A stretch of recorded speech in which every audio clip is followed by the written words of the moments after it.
फाप दा बेफोरबायदि फापखौनो जोङो खन्डन खालामनो फोजोबनो थाखायनो जुदि सुरुनाव शरणागतम जानांगौ दीक्षा लानानै नित्य नांगौ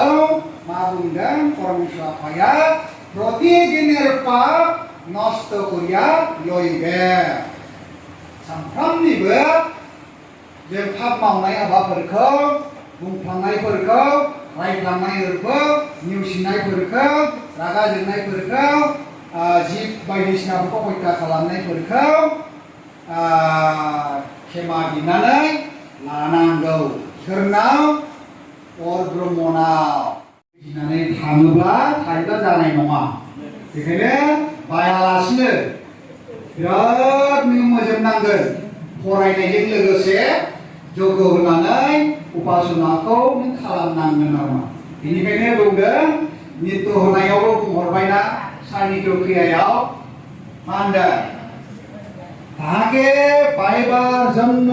প্রতিদিন যে ক্রিয়া করা যায়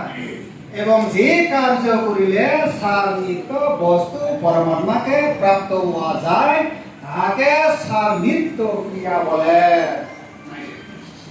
মানলাম সার্নিত্য ক্রিয়া তাকে পাইবার জন্য बेखौ मोनहैनो बेखौ मिथिनो बेखौ सिनायनो थाखाय जे जों